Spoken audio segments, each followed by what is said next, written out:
So let's do a little Q&A. What do you think here?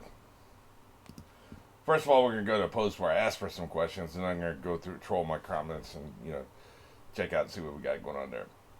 First question comes from Breesand, and their question has to do with the running themes of the show. Where do you fall in the spectrum of the ninja philosophy? Do you think it's correct to put the whole village above everything, even your own family?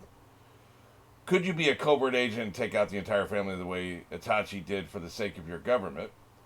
Could you still have loyalty to your village, knowing if they had to, they'd take out you or anyone close to you if they deemed you a threat? Well, let's go a little bit in reverse order here. We're talking about a cult here. Like, come on, let's not get it twisted. These villages and this ninja order is a cult. Like, you were indoctrinated from the time you're like 4 or 5 years old. We don't know exactly how young they start with these ninjas, but we've seen really, really young people in there. So you're being brainwashed from the time you're 4 years old. So you don't really have a choice in the matter. Like, it's not about what I would do. Obviously, I wouldn't. None of us would. But we have to understand the situation here. These people are brainwashed. They've been indoctrinated. So, yeah, if I've been brainwashed from the time I'm 4 years old, of course. Now, I do, aside from the cult angle, I do believe in, the needs of the many outweigh the needs of the few or the one. To go back to Star Trek real quick. I believe that. I believe that, there is a greater good, and sometimes a few people have to take the hit for the greater good. But it can't be for some obscure, abstract reason. Oh, well, they might be a threat someday, Like, let's say that, 3 people have a repressed memory. And this repressed memory is like some secret code that could destroy the village. This is an arbitrary scenario. And it's possible that under the right kind of questioning, an enemy could pull that repressed memory out of you and get access to this information that could destroy the village. That's a questionable call. Like, that feels like you may have to take these people out for the greater good. But you also might think, well, maybe you have to... maybe you could do some other things, like just have good security around them, or make how many people know about this repressed memories in these 3 people? Is there any paper trail? Is this information widely disseminated? If all your enemies know about it, you probably have to take them out. I would probably sign that kill order, or if I was one of the 3 people, I would understand, because I do personally believe that there is a greater good. Now, the problem is, I don't trust the government. I don't trust authority figures for the most part, so I don't think they look at any other options. Like, you look at Itachi's family. Maybe that family could have just been banished or something. Like, get them out of here. Send them to some other town or something, Like, I don't know that necessarily killing them was the only move. Like, there could be other options. And the story doesn't want to explore any other options because this is what the story's doing. This is where the story's going. This is what the story is, right? So, kind of like Man of Steel didn't want Superman to find any other option than snapping Zod's neck. Sorry if that's a spoiler. The movie's been out for a long time. They didn't want any other option. They wrote him into a corner. They painted him into a corner, so that's the only thing he could do, right?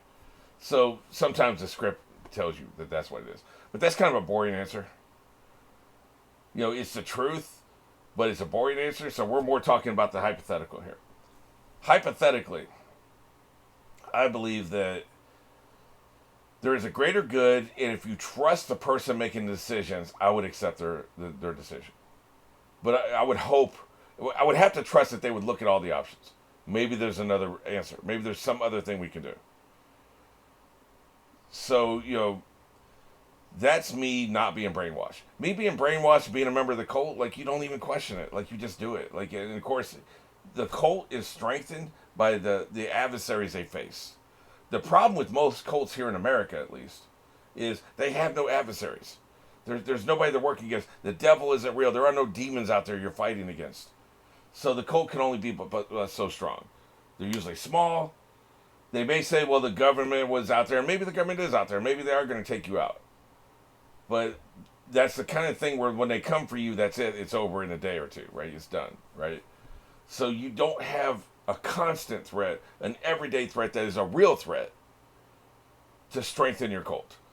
The cults here in the United States, they don't have an adversary to strengthen them, to strengthen their numbers, to strengthen their resolve. That's why the cults shed people. Scientologists, they can't keep their membership intact. They're constantly shedding people because they don't have a constant threat, a real threat to solidify them, to coalesce, and to strengthen the brainwashing. Brainwashing is one thing, but you need something to keep it together. Here, you have that. There are enemies out there. There are other villages that are a threat. There are these badasses, walking nuclear weapons, essentially. These people are awesome. These are the X-Men. These are the Decepticons. Like, these people, one person can take out an entire village in some cases. There are monsters out there. You can unleash a 9-tailed beast and he can wipe your village out. Just a reminder, in case you're running across this later. I'm recording this after having seen up through 248. So I've just seen, we're kind of in the middle of that backstory right now. About how the 9-tailed beast just come in and wipe it out. This is what you're dealing with. So there's a lot less room for dissension in that case. There's a lot less room for questioning authority. You have real people that can come in here and wipe out your entire village in a blink of an eye, essentially. There are actual threats that can take out everyone you love. And everyone you love may be more than just the 3 people living in the house with you. You love your friends. You were raised with these other people. There's a camaraderie. There's a spirit de corps. There are 20, 30 other people that you love almost as much as you love your family. Collectively, you love them more than you love your family. So you may be able to lay your life down to save all these other people. You can see that, right? Like, there's actual threats out there. Laying down your life and there's some imaginary threat. Oh, aliens are behind the comet. That's a hard sell, man. You may be able to get 8 people to drink the Kool-Aid when there's aliens behind the comet that we'll never have proof of. But when you got people, you've seen the damage that they've wreaked. You've seen the other ninja wars. You know this village ain't shit. Their leader ain't shit. They can come in here and try to wipe you out at any moment. We were attacked just 2 years ago. The wreckage of the war is still all around us. In this case, in current times, we're rebuilding our village because one guy got mad. Pain got mad. Took out your entire village. This is what they're operating under. These are the conditions they're operating under. You have to toe the party line. If your government tells you that you got to die, then you got to effing die. That's the conditions they're working. This is a perfect conditions for a cult and for allegiance to the cult. The brainwash. The threat is actually real. In an unbrainwashed society, you could probably get some people to lay down their lives, given the nature of the threat. You're doing it for the greater good. You're trying to save these other people.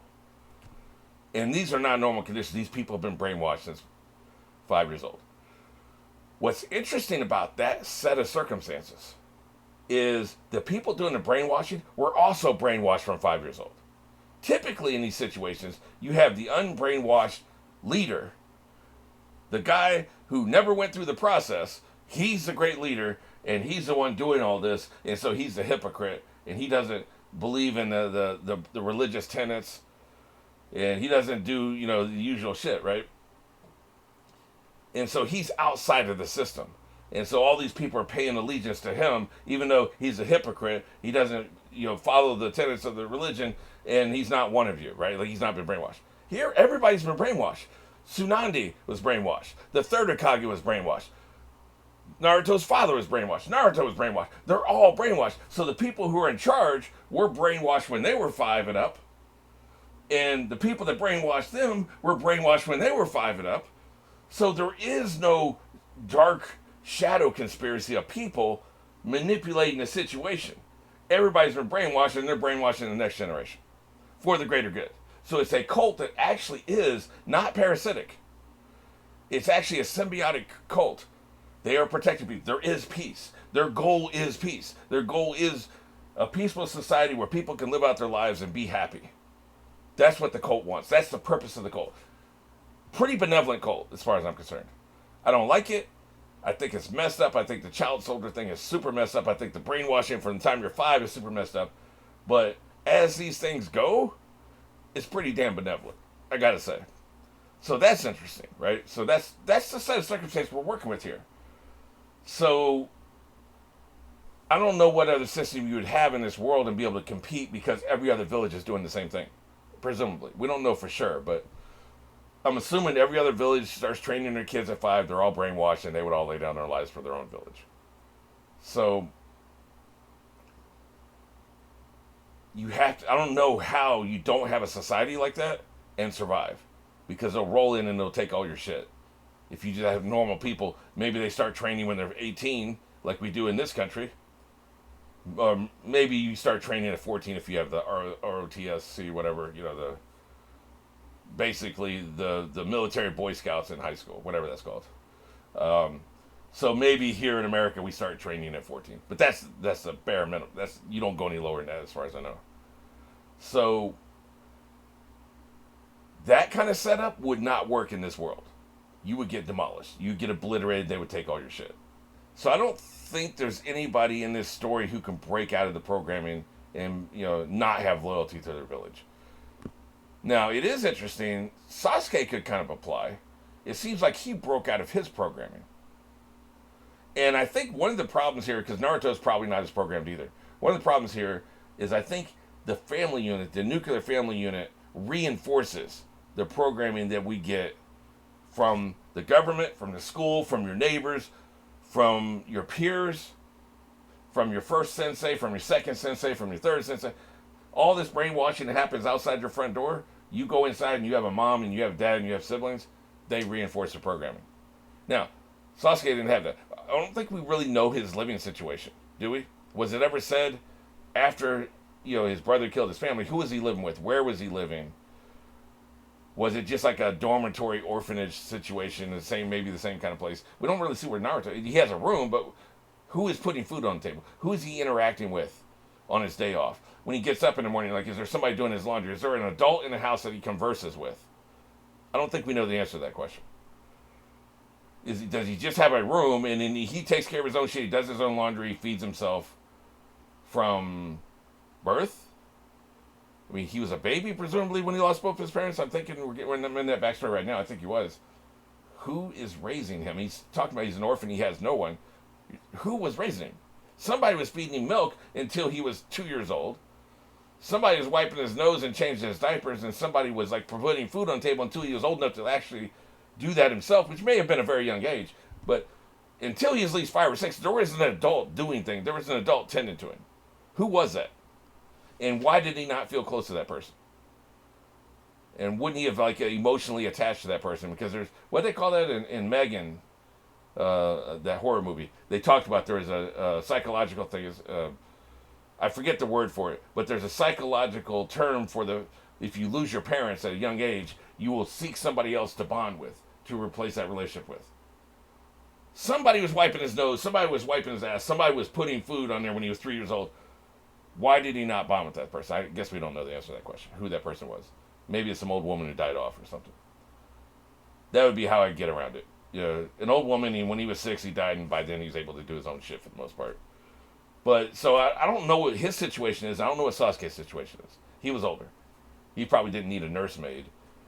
He probably just needed food available in the house. Here's your room. Here's where the laundromat is. He could probably take care of his own shit. I mean, he's in ninja training by then, so I assume he can do the rest of the household stuff. But I think one of the reasons he rebelled, and one of the reasons Naruto is so rebellious, is neither one of them had that family unit reinforcing the programming inside the front door, right? Everybody else did, so they're a little bit more deeper into the cult because they have their family, they have their mother and father reinforcing it overtly and subvertly and just, by example. So I don't think there's any chance of any of us, if we're in this environment, acting any differently than anybody else did. I think there are subtle variations. Like I talked about, maybe you didn't have the reinforcement inside, so you're a little bit more rebellious. Sasuke certainly has been. Some of these other people, the evil people, they probably had similar situations. They somehow broke free of the programming. Orochimaru, for instance. Some people are probably strong-willed enough because, the cult indoctrination doesn't work on everybody. You take 1,000 people and put them through the same cult indoctrination, it's only going to convert 950 of them. Not exact numbers, I'm just saying. There's a percentage of people it will not work on. They just have a different mindset. But also, I don't think that takes into account how young you start getting indoctrinated. But still, somehow, even though you're all starting young, which you all should be susceptible, it should be 100% when you start at 5. Orochimaru somehow broke free of it. Some of these other evil people did. And maybe again, like with Pain and those people, they were orphans at a young enough age. They didn't get programmed enough to just meld into society. Maybe that's where a lot of the Akashi and some of these other evil people are. Not Orochimaru, because he was at a fairly older, teenage age, still part of the. He was drinking the Kool-Aid essentially. He was on missions. He was in doing warfare. There may be a few outlier rebels who are just rebellious and evil essentially, who won't drink the Kool-Aid and will rebel essentially. The rest of us, we're gonna do what everybody else does because we've been getting brainwashed since we were 4 years old. So that's it's an interesting question, but I think it doesn't really take into account the context of the world building. The way I see it anyway. Typically, as usual, 15 minutes to answer one question. Okay, this one comes from Andy. Is there any characters that really upset you? Not because they're poorly written characters, but I'm talking about ones that really gave you an angry feeling when watching the show, like their actions really made you feel some kind of way. That's interesting. I assume you mean because of the decision making. Their actions, yeah. Specifically decision making. Because, for instance, I have never really vibed 100% with the pervy sage, the pervy part of the pervy sage, and how most of the adults, Kakashi and some of these others, act so immature. Kakashi, I think I figured out with these flashbacks, he's got to be at least 32. Because he was a minimum of 16 years ago. He may have been 18, he could have been 20. The dude is in his mid-30s. Early to mid-30s. And going, oh! He sees like half of a breast, like the bodice, whatever, however that's pronounced, comes down to like right here, and he loses his shit. Like, he was reading the smutty magazines and stuff, and it was abandoning his responsibilities so he could finish reading the smut. Like, it's just nobody that age acts like that. Somebody was telling me, it might have been Brienne, it might have been somebody else, was talking about how they were a little annoyed how some of the adults were written, and that's kind of what I'm talking about here. But that's more writing, which you specifically said you're not talking about. You're not talking about poorly written. You're talking about characters' actions. I feel like there have been a couple cases. Like, I wasn't real wild about Pervy Sage, the way he died. As far as, I feel like first of all, he didn't do a good job with his infiltration. I felt that was sloppy. I felt he was reckless. And in fighting them rather than retreating, I know he wanted to get more information, but if we think about it, now this is Monday morning quarterbacking. And I didn't have this information at the time either, But if you look big picture, I don't know that him dying accomplished anything for the cause. It sent some information back. He was able to send some information back with the frog that he only got at the end. But then Pain and the others attack anyway. But the information did help them. So I don't know. It felt. I just felt like he was reckless. I don't know if I was angry, but I didn't like how reckless he was.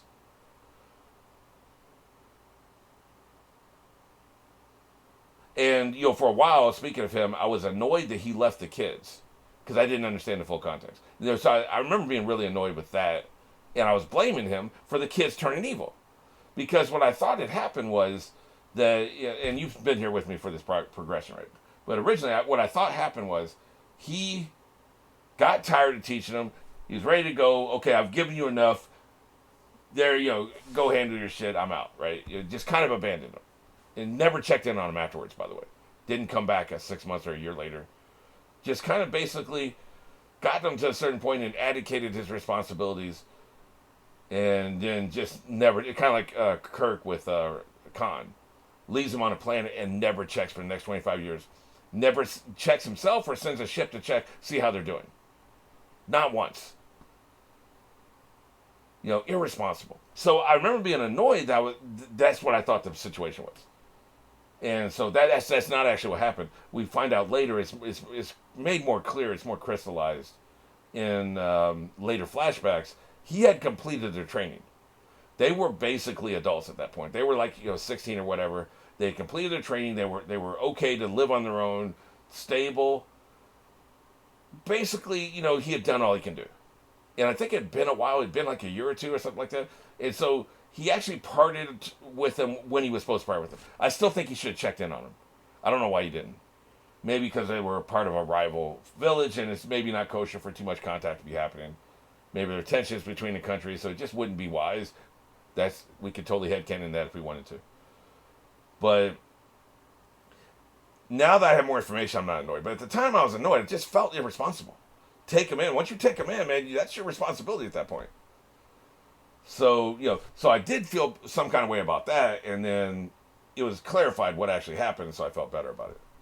As far as, I could theoretically be annoyed with Naruto just not giving up on Sasuke, but that's his character. That really is his character to the core. To not like that would be to not like him and to not like the show. It's the show. It's who he is. It'd be like being mad at him because he has blonde hair. Like, I personally would have given up on Sasuke. I would not be going after him anymore. I would let the other people hunt him down and kill him. He's made his choices. But this is who he is. This is who Naruto is. So to be annoyed at that just doesn't feel realistic, I guess would be a way to put it. It just...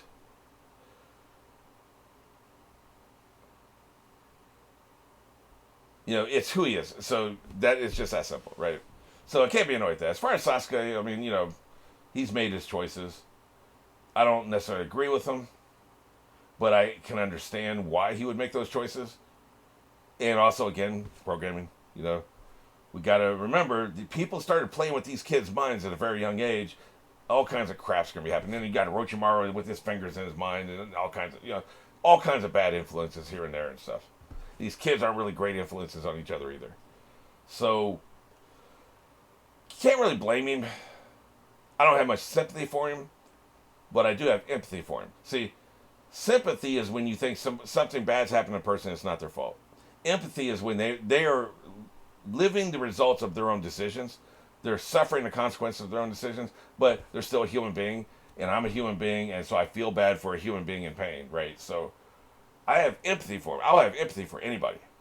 But there's very few people I have sympathy for. Sympathy is a much harder emotion to reach. So I don't have sympathy for him. But I do have empathy for him. So, like, I don't agree with his choices, but, again, I think that's who he is, and it's understandable. Especially the more we got of his backstory, right? I do think he's dumb for not questioning why Toby told him everything about his brother. Why do you think he just did that?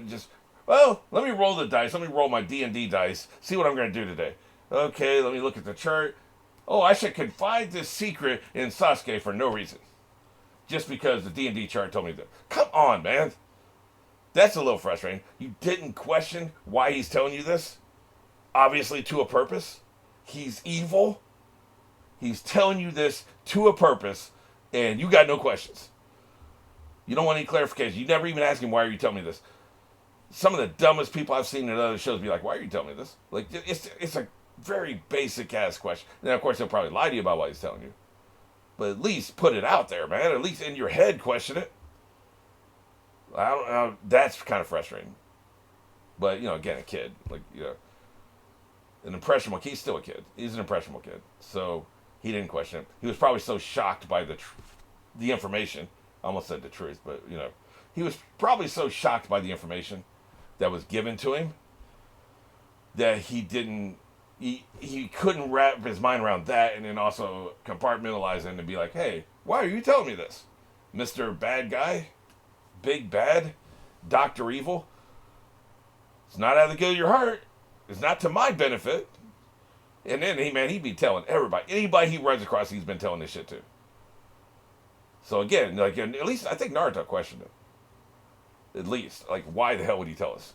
So Sasuke did. That's kind of frustrating. I don't think that's the level of the emotion you're talking about here, but, definitely questionable. And I think I've been kind of hard on the adults in the Leaf Village and some of the other villages about the whole child soldier thing, but now I've been articulating things in this video here. They were brainwashed from birth, or from 5 years old. If you've been brainwashed from that young to accept the way things are, when you get to the age where you start enforcing the way things are, why would you question it? So I've been like kind of hard on the adults, but not really understanding that happened to them when they were at that age. And the people that did it to them, it happened to them when they were at that age. And the people that did it to them, it happened to them. We don't know how far down the rabbit hole it goes. How many turtles down is it, right? We don't know. Several generations at least. Probably at least to the first Hokage. However long that's been. So, those people have kind of frustrated me a little bit. And, Sakura being a dumbass, like, why in the hell did she have that conversation with Naruto in front of everybody? Why? Why would you do that? This is a private conversation. Like, even though it's to an ulterior motive and you're trying to achieve a higher purpose, that first part of the conversation, her feelings for him, real or imagined, is private, and you did it in front of everybody, which is going to change the result. Why would you do that? That was dumb. And she's not a dumb person. That was out of character dumb. That was frustrating. Yeah, I don't think I have anything big, though.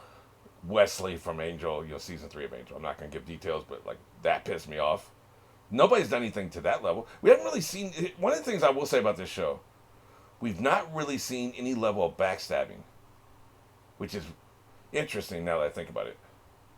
There hasn't been anybody really... Like, Sasuke, you could frame it in such a way like he backstabbed his team. Possibly. But I'm talking about, man, like, just straight up. Let's say the blonde fangirl from the Sand Village, right? She just suddenly stabs, literally, with a knife, stabs Garib in the back while they're out walking. Rips out his spine, kills him, buries him, and then helps the village look for him. Because she's actually a secret Akashi agent, right? That's what I mean when I say backstabbing. We haven't seen that. See, that's the kind of shit that would piss people off. Man, we trusted you. What the hell?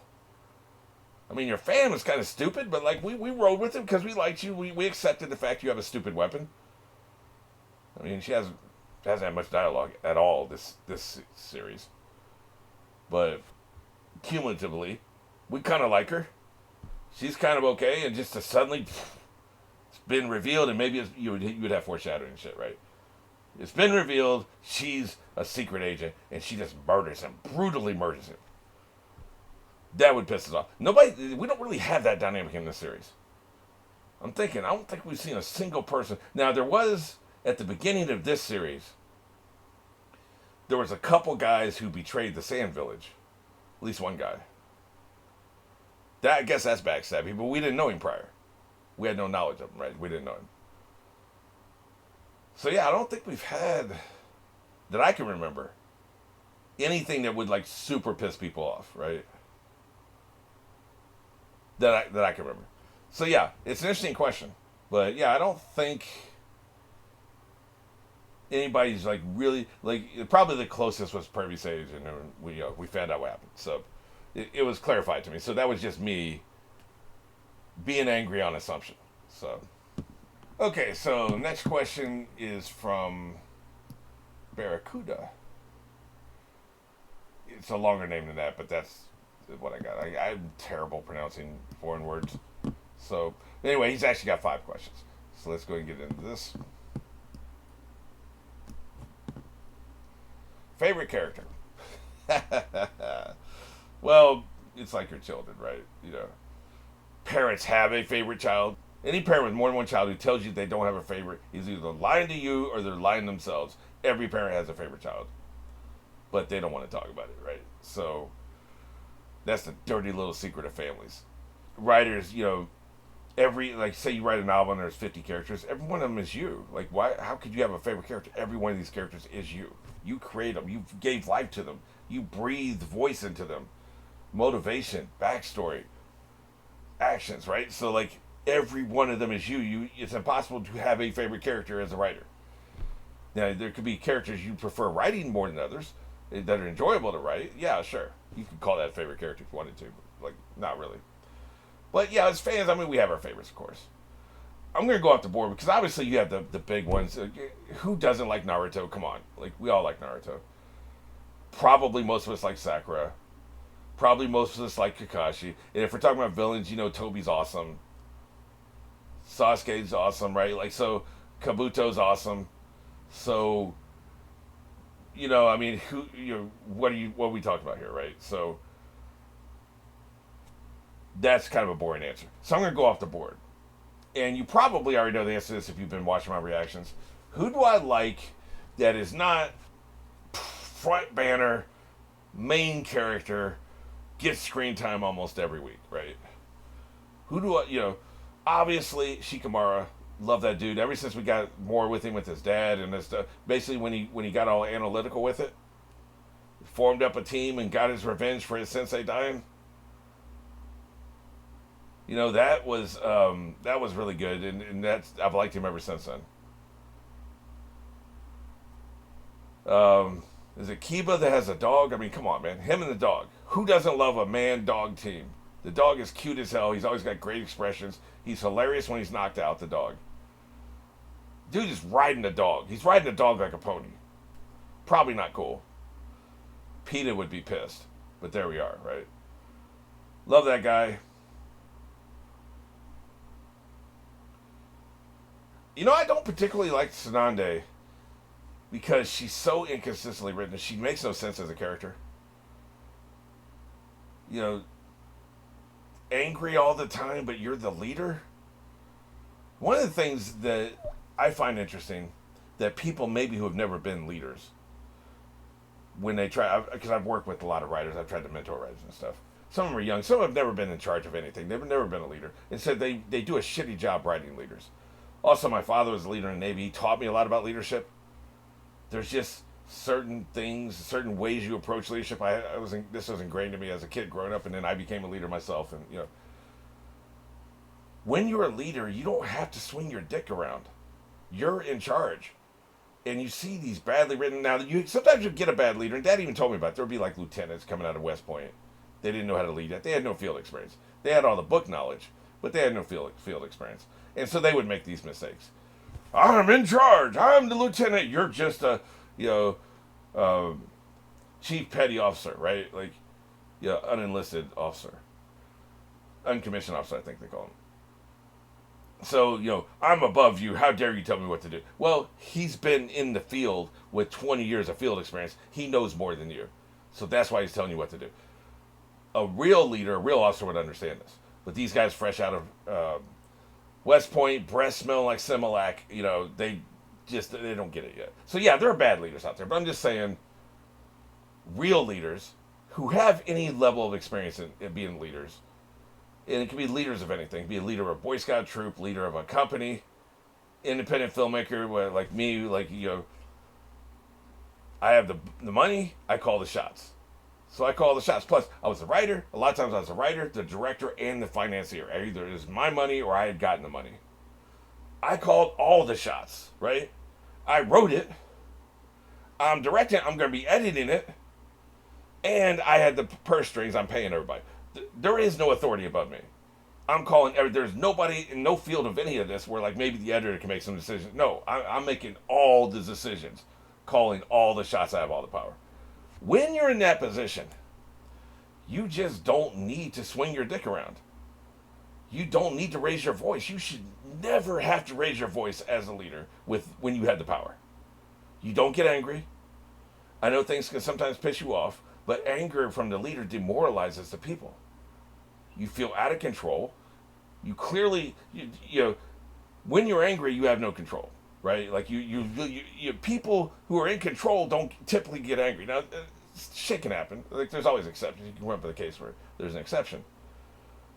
But if you have the power, that means you have the power to address whatever the problem is. A lot of times, anger comes from impotence. You're employee number 27. You're punching a clock, and your boss, more than the boss, and he's telling you to do something stupid, and you have to do it or you're fired. So you're angry because you don't have control. That makes sense. You're some young buck in the military. You feel like the people above you are idiots. And we should be going after Sasuke, and we're not because of the stupid decisions they made. You're angry. Of course, you're going to lose your temper. Even though ninjas really shouldn't. But you're going to lose your temper. The boss should never get angry. She's always angry. She's always raising her voice. That's a shitty leader. Why are you mad? Why are you shouting at people? Again, like a few exceptions, like one of my favorite scenes in the entire series. Naruto hadn't seen Pervy Sage in a while, and they both come into a meeting. They're supposed to be paying attention to her, and they're just cross talking. He got so pissed. That is understandable, because that's in the moment, and they're being hella disrespectful. Okay, you can raise your voice a little bit, maybe knock their heads together, which I think is what she did. That was hilarious, because that's okay. We get that, right? But she's just like constantly angry about everything, man. That's not leadership. That's not who a leader is. That's not what a leader does. Any good leader would not do that. There's nothing to be angry about. You're in control. So I don't know. I mean, that's one of the dirty little secrets. I don't like her because of that. Because she's a shitty leader. Try to think if there's anybody else that I'm obsessed with that we don't really get much time with. I'm going to look at the character pyramid real quick, because I'm sure there'll be somebody at the top. Oh, yeah, that sumbitch. Killer Bee, I mean, that's a mixed bag. The rapping is atrocious. So, we'll do that. I'm surprised I have Tsunade so high up. Well, she's competent. She's making good decisions right now. I like what she's doing. That don't mean I like her as a character. I hate her as a character. Garb, he's more of a vibe than anything else.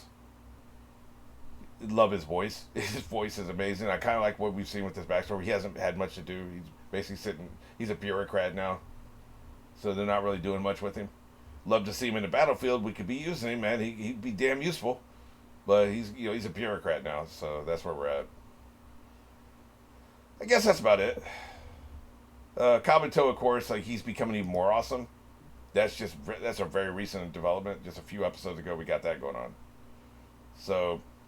Yeah, I think off the board, we don't see them much. Kabuto is the one, right? So, yeah.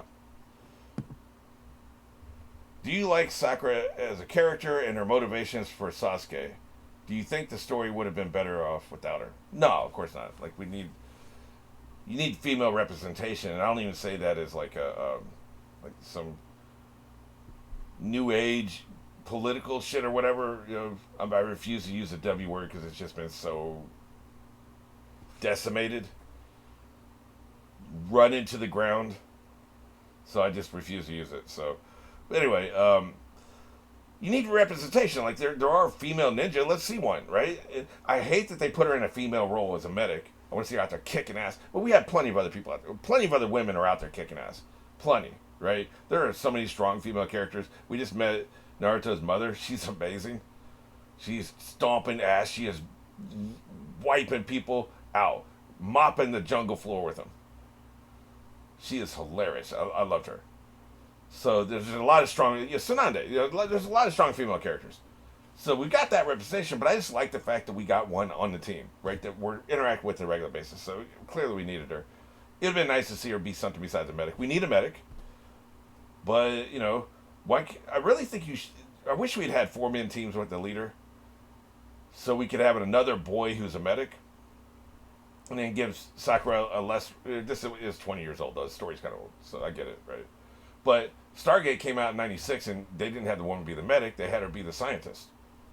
She was a genius scientist, kind of medic adjacent, but still, she would also fight. But I don't know. Science just seems like a cooler thing than just here. Let me give you a bandage, right? So, and they didn't adapt a lot of the badass moments she had in the manga, apparently. So they did a piss poor job of adapting her. I wish we could have gotten everything she did in the manga. Like, I've just sort of heard it secondhand, but I wish we'd gotten that. But, no, obviously the story would not be better without her. The story would be better if they'd actually adapted her honestly, rather than what we got, right? As far as her motivations with Sasuke, it's deeply stupid. I just don't believe. I don't buy it. I can't control what I believe. I don't believe somebody her age would carry a torch for somebody for 2 years. I just don't believe it. Like, I don't believe it, right? Just off the top. I believe people running up the side of a tree. I believe people walking on water. I don't believe a girl of 16 would still have a torch on somebody she had a crush on when she was 10 and 12 and 14. I don't believe it. Like, I've never seen it happen. Show me the girl in real life who has a crush An unrequited crush that lasts longer than a month or two. Show me that girl. They don't exist. That's not the way the human brain works at that age, especially that gender. I think the longest torch I carried for unrequited love was a couple weeks, maybe. Of course, I've always been pretty extreme. Like, if somebody doesn't return my affections, I move on, man. Like, why are you gonna? I don't enjoy being rejected. Why would you constantly seek rejection? Hey, she didn't like me last time. Let me ask her out again. Why the hell would you do that? So I'm probably not a good person to judge by. My torch is flamed out pretty fast. Now, if they return the affection, that's a whole different story, right? He didn't return her affection. Now, there is it's a little more complicated than that because he left. So it kind of feels like it's unresolved. There's no closure. He left. But even her being like, I'll go with you and I'll do whatever you want and all this stuff, like maybe she's just trying to talk him into not leaving, guilt tripping. Maybe she just wanted to go with him so she could convince him to come back. I don't know. There could be other motivations. But even then, like, they'd been unrequited love for a long time at that point. So I know the dating pool is small in the village. Like, there's maybe 20 people your age. You can date up and down a little bit maybe, but still, it doesn't seem to be a very large dating pool. So your options are limited. They don't seem to encourage dating people from other villages. So, yeah, your options are limited. I understand that. But, like, I just don't buy it, man. It's one of the few missteps in the series. It's bad writing. The writer doesn't understand teenage girls. You know, she could be the unicorn. She's the one person ever. But, you know, the problem is, if you keep picking unicorns, pretty soon you're just going to have a team of unicorns. That's a football reference, right? They talk about when you're drafting players in the NFL. Linebackers have to be a certain size. Quarterbacks have to be a certain size. So a quarterback should be 6'4", 220 pounds, and have 11-inch hands. Okay, that is a prototype quarterback. Now, this guy who's 5'11", 180 pounds, and his hands are 8 inches long, he looks great. He was great in college. He could be the unicorn. But if you draft him, then what happens? Okay, then you're going to draft the unicorn linebacker. And then you're going to draft the unicorn wide receiver. Most of the time, they won't work out. You have a team full of unicorns. So that works in story well. So you can say, as a fictional writer, I have this character who's different than anybody who's ever existed in all of humanity in recorded history. I have a unicorn. My character is a unicorn. They're different. You can only do that once. And then we probably still won't buy it. But we've had some other unicorns in the story too. So, like, you're pushing it, man. You're pushing it. Because if they just left her motivations to be like what Naruto's are, this is a friend. I've known him since I was 2.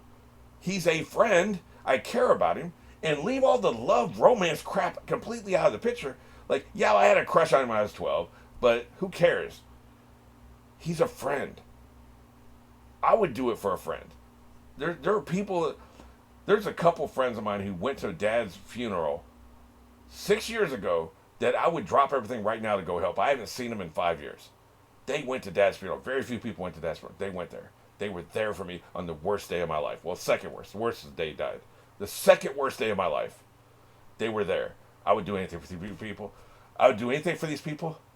Haven't seen them in 5 years. These bonds run deep, man. Like, you've known this person since you were 2. And yeah, you'll leave the village and you'll roam around for 5 years looking for him and trying to bring him back, and you failing 15 times and keep trying to bring him back because he's a friend. You've known him since you were 2. Not because you love him. It's idiotic. It makes no sense. Shitty storytelling. Shitty writing. Fortunately, they don't really do it much. They don't go there much. The thing with Naruto didn't make sense either, but, like, he's there at least. They're there. They're together. I could totally see her having feelings for him. As far as I'm concerned, there's 2 suspects for who Naruto's baby mama could be. I am spoiled. I should bring this up every now and then. I'm spoiled that there's a sequel series with his son. Doesn't mean he's alive. He can impregnate some hoe right before he dies, and then that, the sequel series will be a statue of him, and his son will be like, oh man, how can I live up to this? Just like what happened to Naruto. He grew up without a father. Totally possible. I would like to think he's going to be alive in the sequel series, but we don't know. The point is, though, he needs a baby mama. It's not going to be even if it was immaculate conception, that has to happen with a woman. It can't, a woman can have a baby without a dad because it happened in the Bible, it happened in Star Wars. It can happen, theoretically. Another unicorn. But it can't happen with just a dad. There has to be a baby mama. So, who are the suspects? Sakura is suspect number one. They were around each other a lot. It's totally possible they can end up smashing. I would kind of hope not. I would like them to stay friends rather than going there. The other possibility is stuttering nerd girl. I think she's still alive.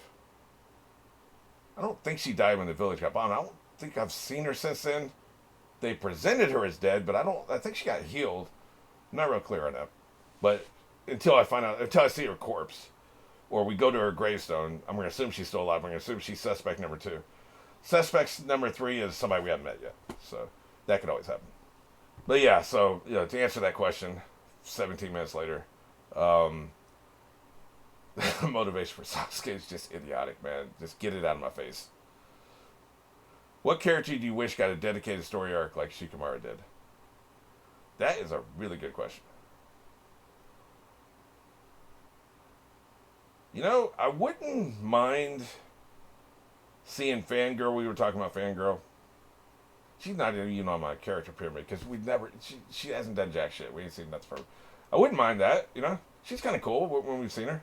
I like her. I like her personality. She's a very brass fighter.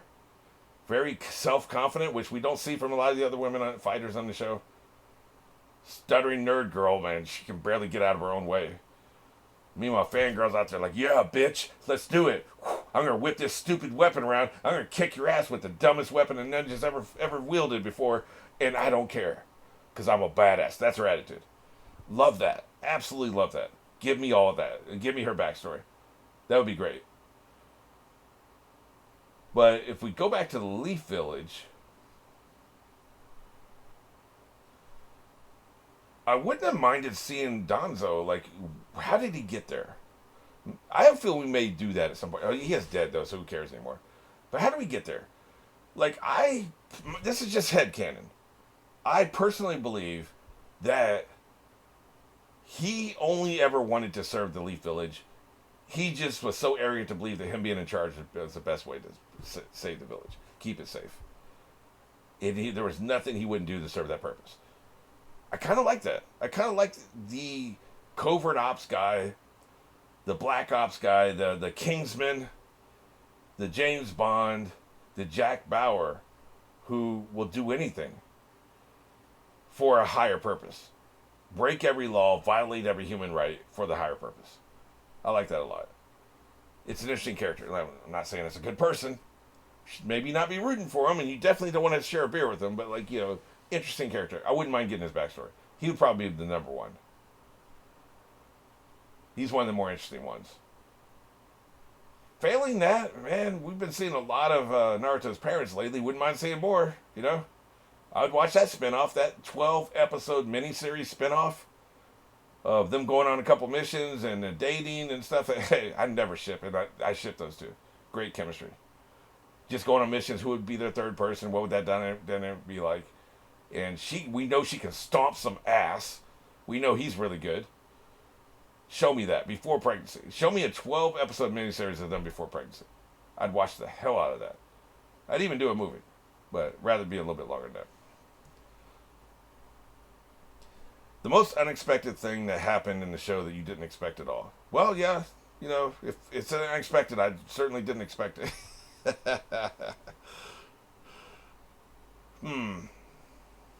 What are the biggest surprises? The biggest plot twists?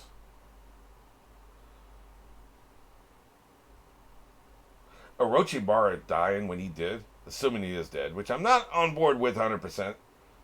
I definitely think he's still on the character pyramid. Dead people aren't on there. I'm not convinced. He can come back. He might pop out of Kabuto's ass next episode. So, could totally happen.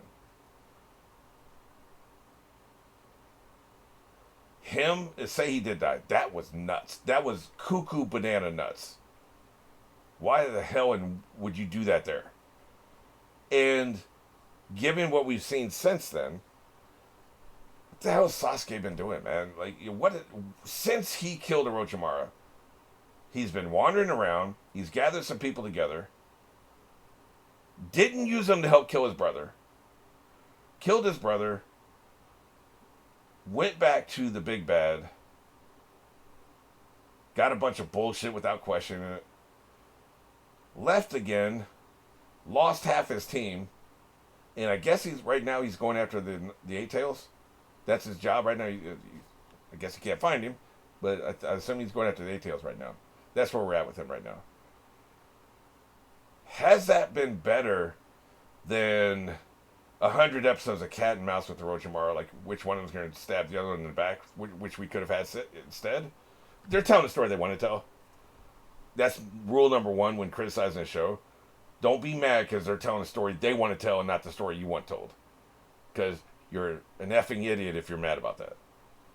So don't be mad about that. That's dumb. But, so I'm not holding it against the show that they're telling the story they want to tell.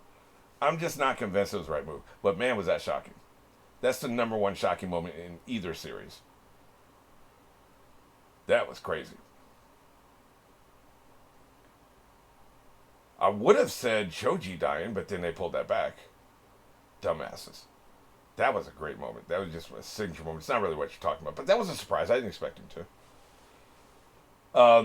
The sensei dying, Shikamaru's sensei dying was foreshadowed, so that we saw that coming from a mile away. We knew that was going to happen.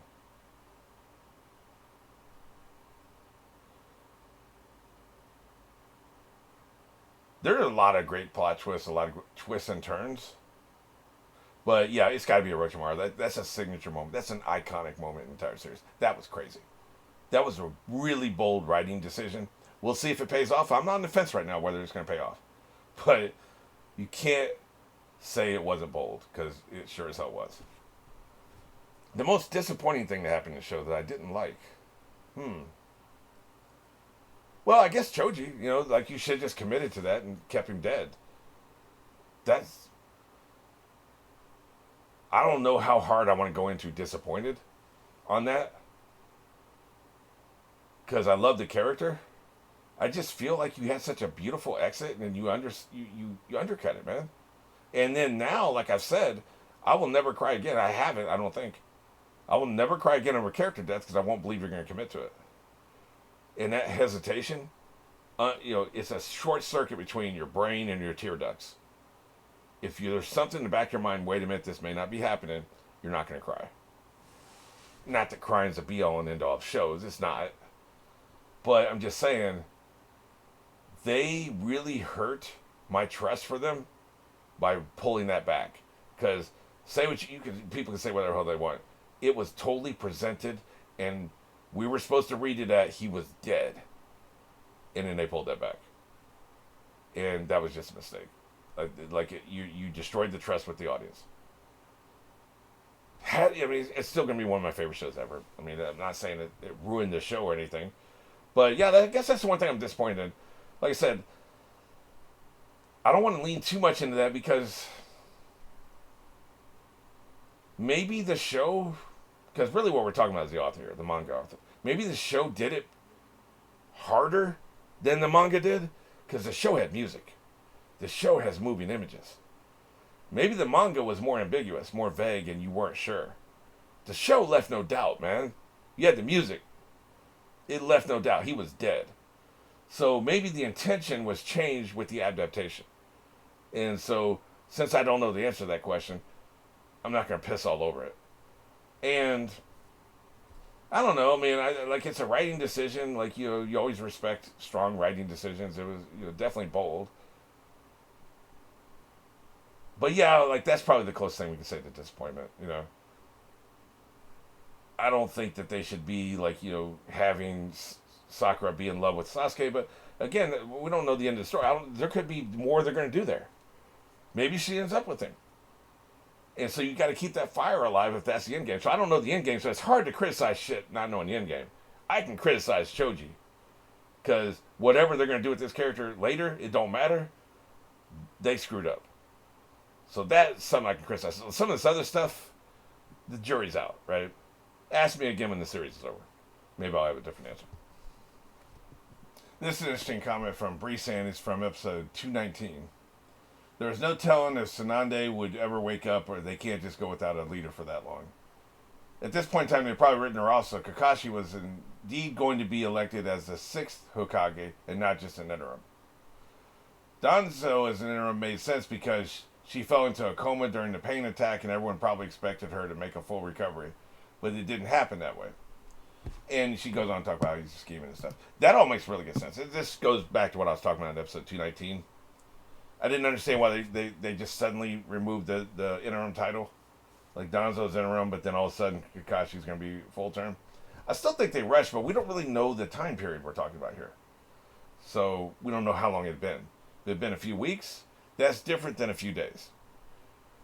So maybe they also felt like they needed a little bit more stability. You got an interim person and he's gone, so maybe make people feel better by having it be a little bit more permanent, right? That all makes sense. So that's something that I hadn't really thought about.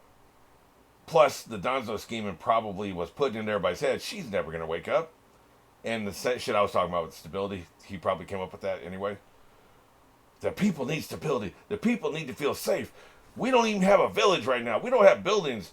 They don't feel safe. They're living in tents. Let's at least have stability in government. Like, you can imagine all that crap, right?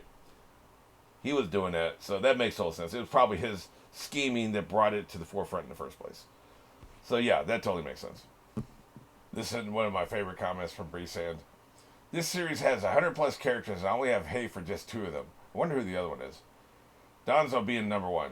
I revel in his pathetic life and death. Rest in piss, asshole. Fantastic. Yeah, that's one of my favorite comments. Okay, one final comment here, again from Brisan, who comments a lot, right? So, yeah, I'm not playing favorites here. It's just, she comments a lot. So, there's a lot here to work off of. This is from episode 208. Just keep in mind, Gar is only where he is because Naruto showed him mercy and understanding. If he didn't converse with pain and come to an understanding, half the village would still be dead. So that means probably Nerdy Girl is still alive, now that I think about it. So maybe Naruto's onto something when it comes to Sasuke, his actual friend. Yeah, I mean, look at the themes of the series. Are the themes of his series, I will stomp my enemies out, feast on their bones, and drink their blood from their skull? Is that the theme of the series? Or is the theme of the series love, understanding, and talking to each other, and coming to an understanding? Listen, I mean, probably phrased better than that. But that's what the series is about. It's about people talking. It's about coming to an understanding. It's anti-war messaging. Probably anti-child soldier messaging. I haven't seen any evidence of that yet, but supposedly, presumably. And it's about people coming together, right? Maybe overcoming their base instincts for violence and revenge and hate. Overcoming the hate, right? That was said earlier in the series. We're trying to overcome the hate. And then again, recently, Naruto, he only wins against the Nine Tails because he overcomes the hate. All the hate that the Nine Tails has in him, right? So, anybody who thinks this ends with Naruto killing Sasuke or even Sasuke killing Naruto, like, I still think Naruto could die, but it'd be a heroic sacrifice. A sacrifice of love. His love for his village and his friends causes him to throw himself in the line of fire and take somebody out, some big threat. He could die that way. He's not dying because Sasuke cuts his throat. Come on. Anybody who doesn't understand that, they're not watching the same show I'm watching. So, no. I think that it's what he's learning here, what Brisan was talking about. What he's learning here is that he will keep trying to talk no matter what. No matter how much adversity we get, no matter how many times he gets it thrown back in his face, no matter how many people make fun of him, or how many people get in his way and don't want him to. Because remember, we had those assholes trying to keep him from talking to Pain. Doesn't matter who gets in his way or who tries to stop him, he's going to talk. He's going to try to find the pacifist way. Whether he succeeds or not, I don't know. Again, Sasuke could die. I just don't think it's going to be at Naruto's hands. Somebody. I should probably predict that. I really think Sasuke will die. But it might actually be the heroic sacrifice to Darth Vader. I mean, did Darth Vader redeem himself for 20 years of murdering people?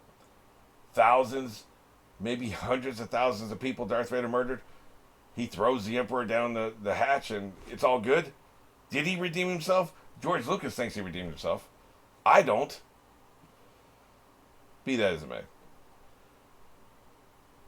I could see him redeeming himself and dying. Like, I don't know how he would survive thematically. But he could. Because maybe one of the things, and I don't know this for sure, definitely one of the themes of this series is you should try to talk to people and you should try to always find a non-violent way to solve things. But I don't necessarily know that if this series is about redemption. We haven't seen anybody get redemption yet. We haven't seen anybody seek redemption. Who has seeked redemption? The good guys are good and the bad guys are bad. Maybe Flower Girl, who, Payne's Boo. She hasn't really sought redemption. She's just like, okay, I won't fight you. I'm going to leave. She was evil as hell, man. She killed people. She just kind of walked away. I don't think she got redemption. So I don't know. I don't know if this series is about redemption. We haven't seen it yet. So that's a complicated question. But if I was to guess, I think Sasuke's going to die. I think Naruto probably will live, but we're talking 60-40. I would not be shocked if he dies. But Sasuke, I'm thinking 80-20, like 80% convinced he's going to die. Sakura lives, of course. That's not even a question. She might even be the baby mama, so of course she lives. So yeah, let's go ahead and wrap it up here. You can put your comments and questions in response to this video, and I will look here the next time I do one of these. Maybe I'll do one every 100 episodes or so. I don't know. If anybody even likes this, let me know if you even like it. So it's more of a free-form thing. I don't think this is exciting. I don't think this is as exciting as watching reactions, so who knows? Vote with your interactions.